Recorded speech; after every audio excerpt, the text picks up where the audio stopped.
Très bien, donc on en avait fini avec le plan numéro 3. Donc on en était là. Et ce que je vais faire maintenant, c'est attaquer le plan numéro 4. Alors là, dans l'idée, pour moi le plan est bon, mais si on se rend compte à la fin d'avoir fait les renders qu'on a encore des soucis, bah bien évidemment on viendra faire des retakes, donc les corrections. Alors je vais pouvoir ouvrir mon dossier, Rick et Morty. Alors je vais juste baisser le son histoire de pas vous péter les oreilles. Voilà, et on va aller récupérer le plan numéro 4. Plan numéro 4. Alors c'est comme la dernière fois, on change le mot lighting en animation. Parfait, plan 4. Ensuite dans les textures, on vérifie qu'on a tout. On a tout, mais il nous manque le beurre. Et là on avait récupéré simplement le plan numéro 1, hein, comme on avait dit la dernière fois. Hop. Donc j'ouvre plan numéro 4. Parfait. Et là, ce que je viens faire, c'est je retourne dans plan numéro 3, hein, donc avec le raccourci V qui nous ouvre ce panneau, hein, on l'oublie pas, ou alors on peut aller dans Fenêtre et venir ici où on a le choix des fichiers ouverts. Hein. Donc on retourne dans plan numéro 3, on récupère le beurre, CTRL C, V pour ouvrir le panneau ou alors Fenêtre, et on vient dans plan numéro 4 et on colle notre fichier. Alors là il nous dit les textures suivantes ne se trouvent pas dans le dossier du projet actuel ni dans le répertoire de recherche. Souhaitez-vous opter pour un chemin d'accès absolu au répertoire? Et on dit oui. Et là normalement, si on retourne ici, bon alors il n'a pas voulu le faire, c'est pas grave. On fait CTRL Z. Ce qu'on va faire, c'est... Alors normalement il est censé nous copier ici en fait les textures. Ce qu'on va faire, c'est qu'on va le faire manuellement. Donc plan numéro 3. On va dans texture, on récupère toutes les textures liées au beurre. Plus celle-ci. CTRL C. On retourne dans plan numéro 4. Texture, hop, CTRL V. Ça prendra un petit moment. Bon, au final, hein, notre dossier Rick et Morty sera immense hein, avec toutes les textures qu'on aura. Mais on va quand même essayer de compresser un peu ce délire sur la fin. Histoire de pas trop abuser non plus sur votre ordi. Là, je sais pas combien il pèse, mais ça doit être pas mal, hein, ça doit pas être rien. Alors, CTRL C le beurre, on passe dans le plan numéro 4, CTRL V, et là normalement les textures sont intégrées. Alors, là on se rend compte que ça va être fun, hein, donc tout notre projet n'est pas du tout à la même taille. Donc ça veut dire qu'ici par exemple notre beurre est trop petit contrairement à l'autre plan, celui-ci où il était immense. Donc ce qu'on va faire c'est qu'on va l'agrandir. Alors, on va réfléchir 2 secondes avant de foncer tête baissée. Donc là moi je suis au même stade que vous, hein, ça veut dire que j'ai ouvert mon fichier, j'ai pas fait j'ai pas pris de l'avance on va dire. Alors, là il s'arrête à peu près au niveau de mon cou. Le robot, ici, à peu près aussi au niveau du cou, donc ça a l'air d'aller. Le beurre s'arrête à peu près à la taille ici du haut de cette pièce. Et ici, c'est clairement l'inverse. Donc ça veut dire qu'on va déjà devoir augmenter la taille du beurre. Ensuite, quand on aura augmenté la taille du beurre, il ne faut pas oublier qu'il faudra augmenter la taille du displacement. Parce que le displacement est propre à l'objet, à la disposition de la taille de l'objet. Donc ça veut dire que là maintenant, si je fais un commande R, CTRL R, pour faire un petit render, eh bien la taille du displacement sera correcte. Mais si j'agrandis la géométrie, elle ne sera plus correcte. On avait eu ce souci déjà auparavant, donc il faudra le corriger bien évidemment. Ensuite, quand ce souci sera réglé, prochain souci sera de placer le beurre exactement au bon endroit. Ça veut dire que là maintenant, si je passe en caméra, mon beurre actuellement ici, le robot devra se trouver à peu près par là, et le beurre à peu près par ici. Donc ça veut dire qu'il faudra faire attention aussi à les placer au bon endroit. Là aussi, on va se gaffer. Donc on essaiera de se donner des points de repère. Par exemple, on pourra essayer de créer ici la géométrie de la table. Par exemple, si je viens créer un plan, on va venir ici, hop, on va essayer de venir suivre la géométrie de la table. D'où l'idée de s'être pris un petit peu la tête avec les caméras auparavant pour faire les choses propres. Hop, par exemple, on va faire quelque chose comme ça. Et on va se donner des points de repère, comme une grille en dessin, hein, et on va se dire, bah, ok, alors c'est sur celle-ci là que je dois venir placer mon robot, machin, tout ça, etc. Donc ça, il faudra le faire aussi. Donc voilà. Donc là, avant même de pouvoir commencer à animer, on a déjà quelques étapes à faire. Très bien. Donc on va commencer déjà par le beurre. Alors la caméra, hein, dans un souci on va dire pour éviter les catastrophes, on va directement mettre une protection, donc un tag de protection. On peut venir soit chercher dans le panneau ici, priorité, donc propriété c'est les tags, hein, tag de protection, ou alors simplement clic droit, propriété Cinema 4D, tag de protection. Très bien. Moi j'ai plutôt tendance à venir en fait à chaque fois faire des clics droits sur tous les objets, mais je sais que pas mal de monde ont une préférence pour venir sur ces panneaux ici. La seule fois que je vais utiliser en fait la seule utilité que j'ai dans ces panneaux en fait, c'est pour venir cliquer sur bah, je l'utilise tellement peu. Alors ça serait par exemple si je vais ouvrir beurre, plateau, hop, objet.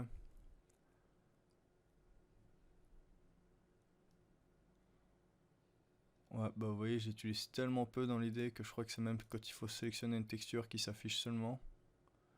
Bon, en gros, le principe que j'utilise, c'est pour confirmer, on va dire, faire en sorte qu'une texture prenne la taille en fait de son objet.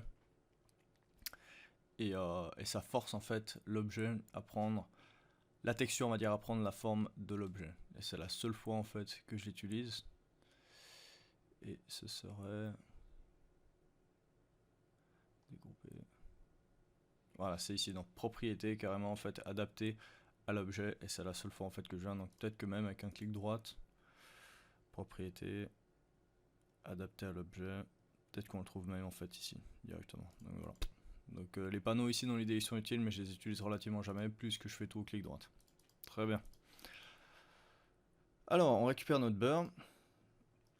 Et ce qu'on va faire, c'est que pour modifier sa taille, on va passer en mode objet et non pas en mode modèle. Comme ça, en mode objet, on pourra tout modifier d'un coup. On va déjà aller en mode hop, animation.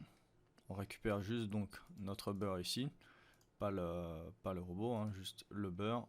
Hop, le beurre ici. Attention, ici on a hop, ça qui ne nous intéresse pas. Et quand on a le beurre sélectionné, on peut le supprimer. Très bien, ça on peut supprimer aussi normalement. On va juste vérifier que ça a gardé l'expresso, ce que normalement ça aura dû faire. Parfait. Vraiment cool cet expresso là. Ce code purée, qu'est-ce qu'il était dur à faire. Enfin le nodal expresso. Je suis vraiment heureux qu'on soit arrivé au bout. C'est pas la partie la plus fun pour moi l'expresso. Alors standard. Mode standard. Hop, vous avez compris le délire. Hein. On prend le beurre. On va passer en vue de côté. Hop. Et on va plus ou moins lui donner en fait la même taille ici. Que le robot. Hop, donc on fait T pour scale, on vérifie qu'on a bien X, Y et Z d'activé. Et on vient, hop, agrandir tout ça. Là, on l'a agrandi environ de 150%. Alors, par exemple, non, on l'a agrandi de 50%. On était à 100%, on est passé à 150. Donc, hop, allez, on va mettre 50%, comme ça on sait que c'est bon. Hop, alors je vais essayer quelque chose là avec vous, on va voir si ça marche. Hein. Dans l'idée, si on part de la logique de cinéma 4D, tout est calculable, on va dire. Ça veut dire que si je mets des plus, plus, moins, machin, fois, etc., etc., normalement, il devrait tout pouvoir calculer. Donc là, ce qu'on a fait, c'est qu'on a mis ici en mode modèle, et non pas en mode objet normal. Enfin, on est venu en mode objet, non pas en mode modèle. Enfin, c'est deux styles différents. Ça veut dire que un permet d'augmenter les rigs et toutes les caractéristiques de l'objet. Et plus qu'on a augmenté toutes les caractéristiques de l'objet, et non pas juste sa géométrie, on a augmenté le displacement de la texture avec. Ce qui fait que là maintenant, avec un contrôle, on a pu tout modifier sur notre beurre. Et ça, c'est plutôt fort de la part de Cinema 4D. Ça veut dire que le programme est venu de lui-même calculer un agrandissement aussi de la texture. Ce qui veut dire que ça nous a sauvé mais énormément de temps, contrairement à ce qu'on était censé normalement faire en mode grosse souffrance. Très bien, donc c'est une bonne chose, c'est une très bonne chose. Et là, au cas où, si vous avez un doute, vous pouvez venir sur, hop, sélectionner votre objet, votre texture, propriété, adapter à l'objet. Et encore, c'est même pas dit que ce soit meilleur, moi je vais le laisser tel quel. Je vais faire confiance au programme. Très bien.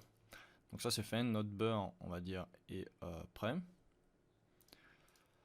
On peut enregistrer sur plan 402.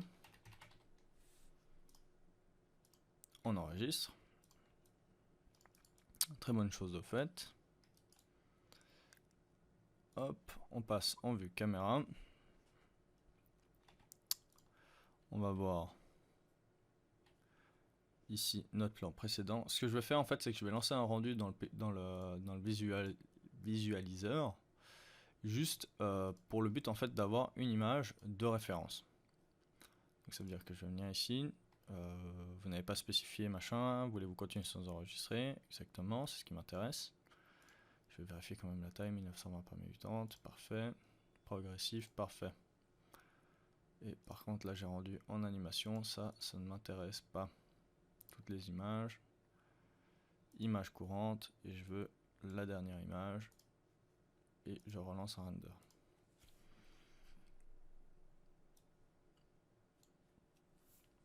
Très bien, donc là ce qu'on va faire c'est récupérer cette image comme modèle, et deuxièmement ce qu'on va faire c'est créer un sol carré.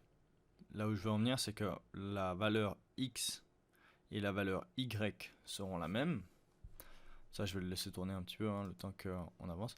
Donc la valeur x qui sera ici et la valeur y qui seront ici seront exactement les mêmes. Et on va venir ici en fait faire des points de repère sur la géométrie elle-même pour savoir où se trouve le robot et notre beurre ensuite quand on sera sur le plan 4. Ça veut dire qu'on va placer l'objet au sol pareil et on pourra venir ici en fait récupérer les valeurs de l'objet.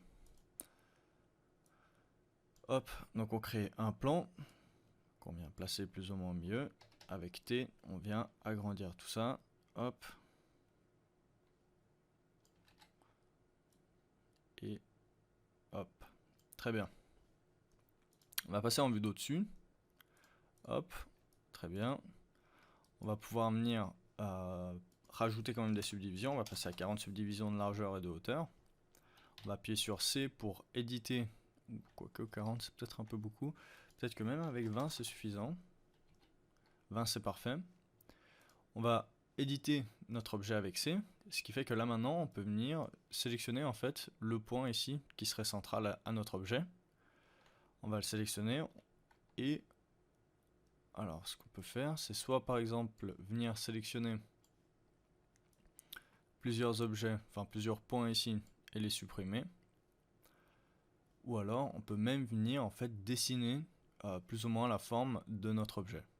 Ce qui veut dire que par exemple ce point là, je vais le monter hop ici, ceux-là je vais les déplacer, je vais les placer ici, et en fait je vais venir par exemple dessiner mon robot, donc juste comme repère, hein. Hop. Donc là c'est pas là où vous en fichez, hein. Vous pouvez y aller en mode un peu plus bourrin que de la géométrie qu'on a fait auparavant, hein. Là on fait pas méga dans la dentelle, hein. Le but c'est juste d'avoir, on va dire, un point de repère fiable, hein. Enfin fiable, on se comprend, hein. Donc ça veut dire que là on comprend très bien que notre robot vient se placer ici dans ce trou. Très bien. Et ensuite pour le beurre on va utiliser une deuxième technique. Hop, ce qu'on va faire c'est que on va venir sélectionner tous ces points là et on vient les supprimer. En fait allez, on va faire la même ici pour notre robot. Hop, on supprime tous les points. Très bien. Parfait. Puis là je vais quand même relier les points. Hop, soudure. Parfait. Alors maintenant le plan, je peux venir le copier. J'espère que ce sera suffisant hein, comme repère. On vient le coller. Et là, bah, bien évidemment, on sait qu'il est plus petit de X%. Donc si on fait fois 50%, normalement ça devrait marcher. Hop, bon ça va pas marcher, c'est pas grave. T, hop, on l'agrandit à la bonne taille. On vient le placer au bon endroit. On se rend compte qu'on peut peut-être l'agrandir encore un petit peu. Parfait. Et là on lui fait une rotation de 90 degrés, 90 degrés. Très bien. Ce qui fait qu'on a ici le trou pour le beurre, le trou pour le robot. On vient se placer en vue, hop, d'au-dessus. On peut venir récupérer notre beurre. Hop, le placer ici à 90 degrés, 90 degrés. Parfait. On fait la même chose avec notre robot. Alors on va juste vérifier son inclinaison. Dans mon souvenir il est à quelque chose comme... Alors c'est presque 45 degrés. Hein. Donc on va pouvoir le placer à 45 degrés.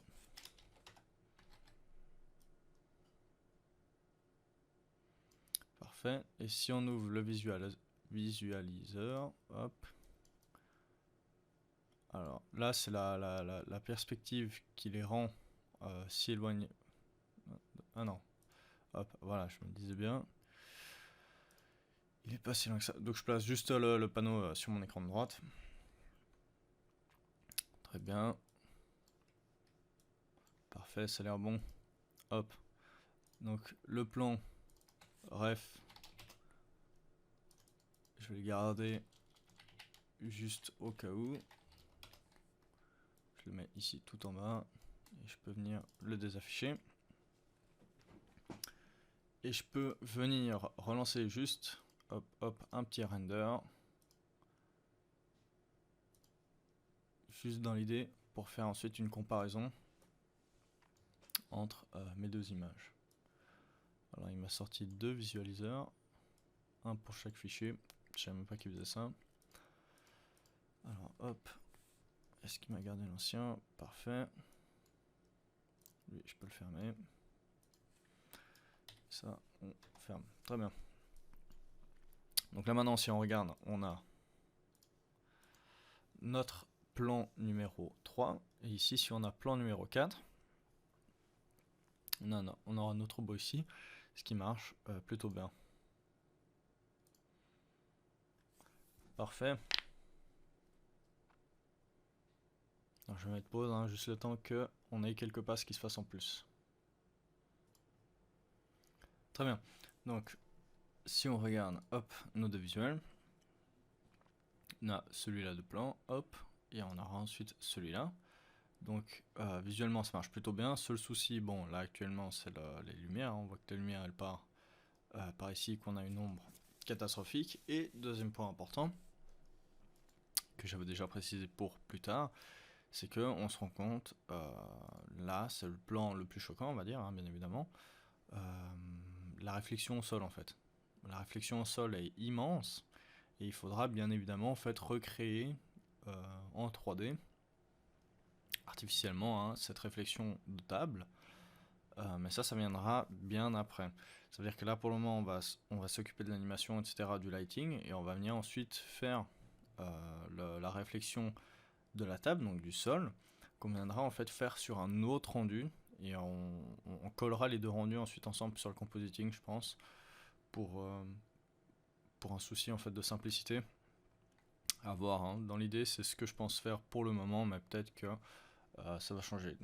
Préoccupez-vous pas de la table pour le moment, préoccupez-vous de la lumière, donc de votre robot et de la forme générale de l'ombre sur la table, mais pas de tous ces effets là, de comment est-ce que l'ombre machin se dilue et tout, elle se diffuse au travers de la lumière.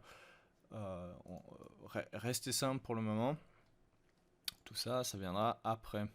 Alors très bien, On va voir le plan qu'on doit animer pour le moment. Hop. Ça. Tac. Donc c'est celui-là.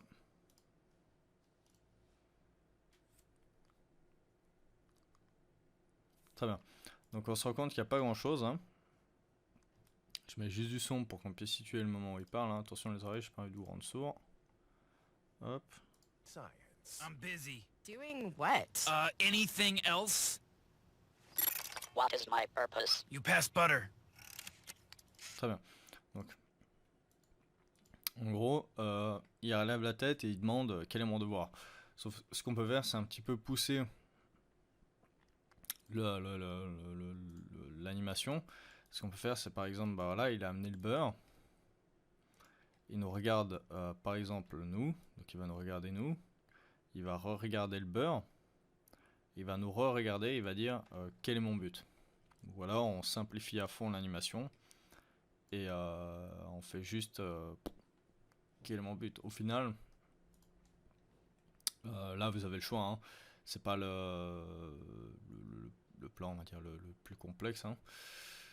Ce que je vais faire dans un souci de gain de temps, pour vous comme pour moi, hein, parce qu'au bout d'un moment vous allez péter un câble, c'est je vais animer ce plan exactement comme il est ici. What? Ça veut dire, Anything else? ça veut dire qu'il va juste lever la tête, demander quel est son but et m'arrêter là. Sinon au bout d'un moment vous en pourrez plus. Hop. Alors je vais placer cette fenêtre ici. En fait non, je vais passer directement hop en mode animation. Je vais créer un nouveau panneau, nouvelle vue. Cette vue, je vais la placer là, hop. Et la première, je vais venir la placer ici en bas à droite. Donc normalement la gestion des panneaux vous l'avez compris, mais au cas où, si vous regardez ici, on a tout plein de petits points et on peut venir détacher le panneau. Et s'il est détaché, ensuite on peut venir en fait le caler un peu n'importe où. C'est un peu notre hantise quand on ouvre un programme, c'est de dépasser les panneaux et de ne plus jamais réavoir le programme de base. Sauf que là, C4D est plutôt cool, il n'enregistre pas le déplacement de panneaux sauf si on lui demande. Et donc à partir de là, on peut vraiment se faire plaisir à déplacer tout ce dont on a envie. Très bien.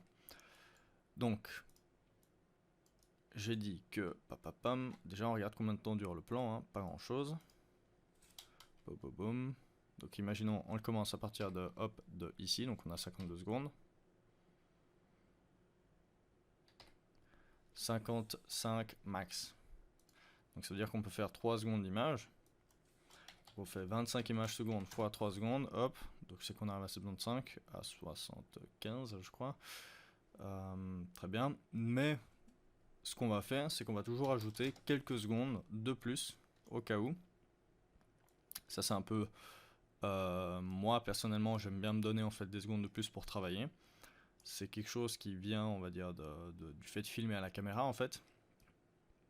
La pire chose qui puisse vous arriver à chaque fois que vous demandez à quelqu'un de filmer quelque chose pour vous, si vous faites du sport ou n'importe quoi, c'est que vous allez lui dire bah voilà, tu peux me filmer pendant que je fais ça. Puis le gars il va filmer du début de l'action et dès que vous finissez à peine l'action, tac, il coupe. Ce qui fait que vous avez aucun moment pour pouvoir travailler votre image. Vous avez le début de l'action qui commence à filmer, la fin de l'action qui commence à filmer, et vous pouvez pas du tout sortir de ce début et de cette fin. En revanche, s'il filme 3 secondes avant et qu'il finit de filmer 3 secondes après, vous aurez plus de matière pour votre montage, pour pouvoir choisir quand est-ce que vous allez cutter. Et donc là, c'est pareil, à chaque fois j'aime bien me donner, même en 3D, un petit peu plus, pour pouvoir en fait profiter de combien je vais travailler. Donc on peut fermer plan numéro 3, hop, et je retourne ici. Alors, j'ai mon ordi qui rame un petit peu, c'est pas grave, c'est pas le plan le plus compliqué. Si rame, c'est principalement ici pour l'image en arrière-plan. Alors, hop, ce que je vais faire, c'est animer donc ici la tête ici présente comme ça. Donc, je viens hop, placer une image clé ici. Je viens déplacer mon robot, faire en sorte qu'il me regarde. Je place une image clé. Donc là, le bruit de robot à peu près jusqu'ici. Hein. Hop. Là, pendant ce moment, il va pouvoir dire What is my purpose? Très bien. J'enregistre. Alors, je vais juste enregistrer le fichier. Je ferme mon C4D, je le relance. Hein. Ok, c'est ça en fait. C'est un rendu qui est en cours. C'est pour ça qu'il a de la peine.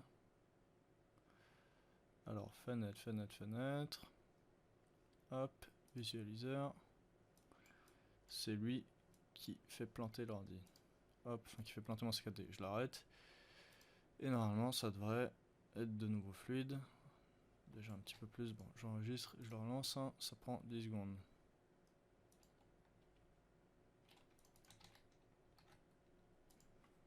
Parfait, hop. Plan 4. Et je réouvre. Je mets juste pause le temps qui s'ouvre. Hein. Très bien. Donc on se retrouve hop, pour animer. Et au final en fait je pense que ce qui fait alourdir le plan en fait c'est le background animé. Je vais laisser tourner une fois l'animation. Voir si dans l'idée le fait de lire une fois chaque image, voir s'il va les mettre en cache, enfin placer on va dire plus ou moins l'arrière-plan en cache. Et fluidifier en fait le rendu. Personnellement, j'ai un doute. Je pense pas qu'ils aient. Je pense pas que les gars de chez Maxon soient dit que c'était faisable. Ou je ne sais même pas si physiquement c'est faisable hein, d'un point de vue calcul d'information. Hop. Dans l'idée, ça fait pas de mal de laisser l'ordi mouliner une bonne fois et voir si il arrive mieux à digérer tout ça. Bon bah voilà. On voit que finalement il le digère mieux. Bon après on voit que dans le preview, hein, il a modifié un petit peu le preview. Mais ça mouline déjà un petit peu plus vite. Donc c'est pas trop mal. Hop, on laisse mouliner une fois le plan. Heureusement c'est pas un plan qui dure 10 minutes. Hein. Mais hop, ça nous aide. Alors, là où on en était, on a le robot qui lève la tête et qui dit What is my purpose? Pour le moment on ne se préoccupe pas de l'arrière-plan qui n'est pas correct on va dire d'un point de vue jeu d'acteur. Hein. Mais on s'occupe que du robot. Alors hop, il lève la tête. On peut même aller un poil plus vite. Une demi-seconde, genre blip, un truc très rapide. Et on doit avoir les mains qui suivent maintenant. Donc on peut sélectionner ses mains. On va venir ici. Pour le moment, j'anime directement en fait avec enregistrer les clés d'objet actif. Parce que on a discuté de comment en fait on venait ici ensuite supprimer tout ça. Donc vu que ça c'est fait, je m'inquiète pas de... je suis plus on va dire aussi psychologique qu'avant. Sur le fait de venir en fait activer seulement certaines parties d'animation. Là maintenant je sais que vous avez compris le délire, donc c'est-à-dire que j'ai plus peur de venir supprimer en fait des clés un poil plus rapidement qu'avant. Très bien. Alors j'ai mes mains ici. Ce que je vais faire c'est hop. Ça c'est toujours un poil hop. Contraignant ici quand on se retrouve en fait avec deux pastilles. Ce que je vais faire c'est quand même essayer de les garder un minimum hop correct ici, là et là, très bien. Oups là, ici, voilà.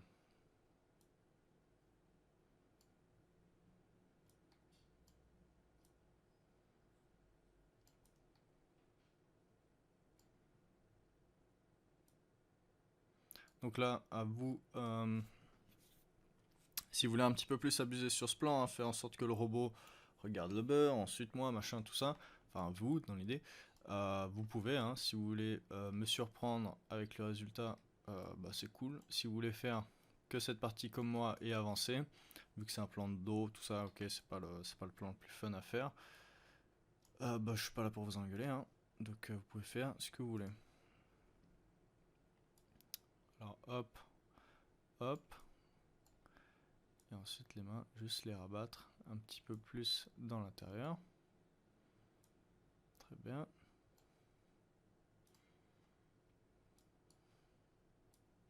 Alors ensuite, quand ça c'est fait, là on a le blocking de base. On voit qu'il tire la tête en arrière, les bras viennent en même temps. Ça je suis pas très fan, donc ce que je vais faire c'est que je vais juste récupérer hop les mains et je vais les décaler en fait légèrement vers l'avant. Hop. Enfin, donc quand je l'ai dit les décaler vers l'avant, c'est donc les décaler dans le temps en arrière, ce qui fait que la tête part en arrière et sera ensuite suivie des mains. Donc on a en fait cette action secondaire, donc on voit la tête qui part, hop, et qui tire les mains. Donc ça on a déjà vu, et ensuite les mains qui se font rabattre, hop. Ici je suis un petit peu loin, si on va suivre en fait cette ligne ici verticale, donc qui sera on va dire la ligne de gravité, du genre, il en a un petit peu marre, c'est genre bon, quel est mon purpose là? Hop, j'active ma clé.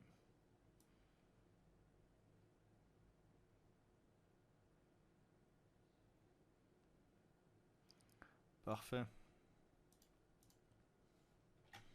Si on regarde ce que ça donne.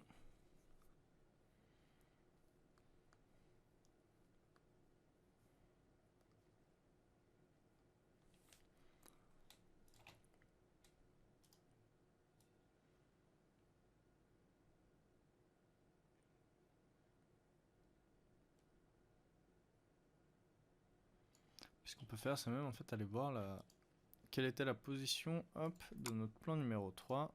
La position finale du plan numéro 3. Je vais même pas penser à la regarder. Hop. Pourtant, ça peut être une très bonne chose de le faire. Ouais, bon, il avait les bras en bas. Hein. Hop. Donc, tranquille. Ça veut dire qu'ici, on peut même se permettre en fait d'avoir des bras un poil plus bas. Hop. Alors, si mes déplacements en fait de côté vous paraissent un petit peu lents, c'est juste un souci avec la molette de ma souris. Donc si vous me voyez venir ici en fait faire des déplacements latéraux, c'est tout sauf par plaisir. Hop. C'est une corvée pour moi de venir faire en fait des déplacements ici en panneau. Je suis plutôt du genre à utiliser que la souris. Donc prenez pas ça l'habitude, en gros là où je veux en venir, c'est prenez pas l'habitude de venir faire tous vos déplacements avec les panneaux ici en haut. Mais faites ça tout à la souris en fait. Parce que c'est une perte de temps, c'est terrible.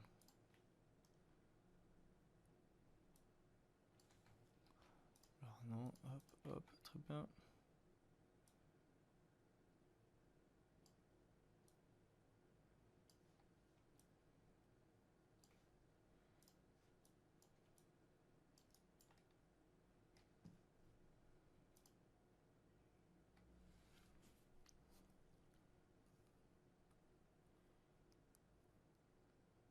Parfait.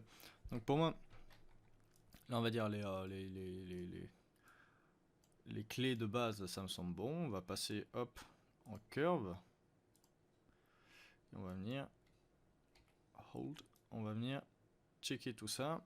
Alors, on se souvient que on peut venir supprimer les échelles et hop, dans mon souvenir, les positions. Alors, les positions de la tête, on les garde. C'est plutôt les rotations qu'on vient supprimer. Les rotations, on supprime. Dans les mains, la position, on garde. Échelle, on supprime. Rotation, on supprime. On va faire pareil pour l'autre main. Échelle, rotation, on supprime. On vérifie, hop, toutes nos clés sont utilisées. Pareil pour l'autre. Les 3 clés sont utilisées. Et pour les positions de la tête, pas toutes les clés sont utilisées. Par exemple, si je regarde celle-ci, H, 0, 0, 0, je peux supprimer la piste Z. Ce qui fait qu'au final, je me retrouve qu'avec des clés utilisées. Et à partir de là, on peut voir s'il y a des clés un peu trop moches qu'on souhaite modifier. Donc ça veut dire que quand je dis moche, c'est si on avait quelque chose qui ressemblerait à ça. Ou par exemple venir simplement supprimer une clé qui peut tout simplement être supprimée. Par exemple si je regarde hop cette clé ici, est-ce que ce point là a vraiment lieu d'être si je le supprime? Alors par exemple si là maintenant on va comparer les deux mains, parce que les deux mains ont exactement la même animation, j'ai supprimé ici la petite clé qui était pour cette main là. Donc ça veut dire que si je mets play pour les deux, et je vais mettre que 50, hein, hop. Bah, on se rend compte qu'au final, cette clé n'apportait pas tant que ça et fluidifie mon mouvement. Donc ça veut dire que je peux, c'est tout ce genre de petits éléments en fait que je peux venir corriger. Par exemple pour la Z, hop, c'était celle-là. Donc il faut faire bien attention hein, avec les clés avec lesquelles on joue, hein, parce que ça peut détruire votre boulot. Mais si on se rend compte qu'on peut nettoyer comme ça en fait notre animation, autant profiter de nettoyer tout ce genre de choses. Hop. Parfait. Et j'enregistre, hop, je me remets en 75 images, 75, hop, parfait. Je me place en hop caméra, utiliser caméra, ma caméra. Si je lance un render dans le viewport, est-ce que j'aurai l'arrière-plan d'ailleurs? C'est une bonne question. Parfait. Je viens lancer un petit render pour faire un SQ check. Donc je vais me mettre chemin d'accès, hop. Alors ça vous en préoccupez pas. Hop, c'est des rendus avec Octane Render.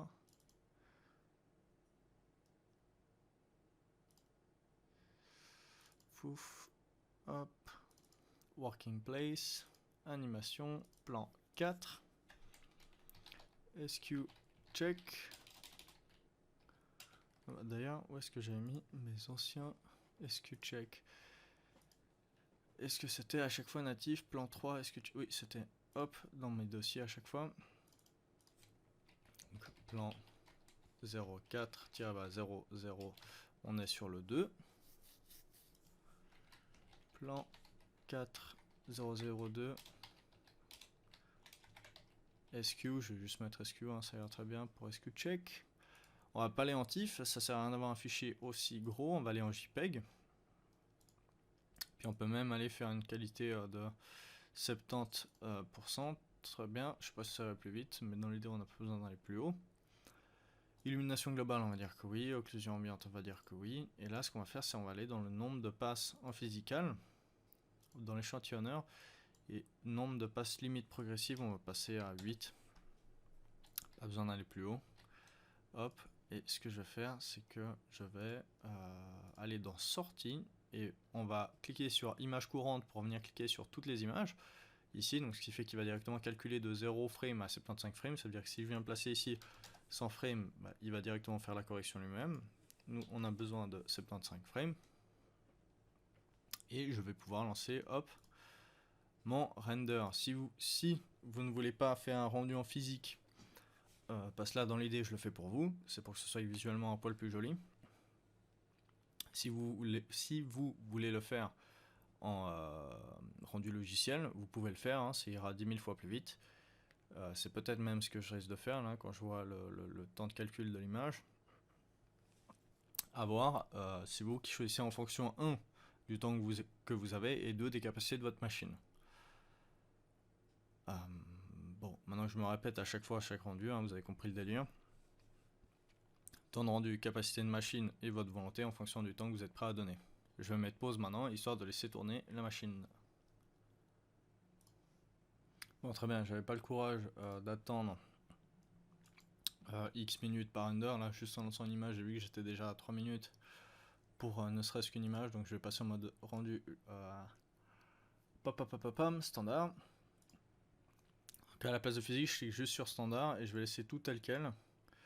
Au niveau de la sortie, en revanche, ce que je vais faire, c'est que je vais le renommer.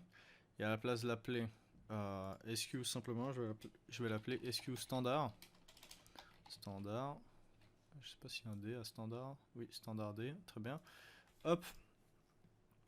Comme ça, en fait, je sais que c'est un rendu standard et non pas physique. Et je relance, hop, mon rendu. On va laisser la bête faire son devoir et à toutes. Très bien, donc j'ai fini le render. Hop. Si on va dans le visualiseur. Bon, j'ai quand même laissé tourner un peu plus longtemps la bécane. Hein. Hop, de toute façon, j'avais d'autres choses à faire, donc j'ai laissé tourner 48 minutes. C'est pas grand chose, mais bon, pour un F-check, ça prend quand même pas mal de temps. Enfin, c'est déjà pas mal, je trouve. Alors, j'ouvre le CQ check, hop, clear image, add image. Je vais dans, hop, animation plan 4, dans ma SQ check. Alors bon, c'est dans le mauvais dossier, mais c'est pas grave. Hop, ouvrir. On laisse mouliner la bécane. On met play une fois, on laisse mouliner. Très bien.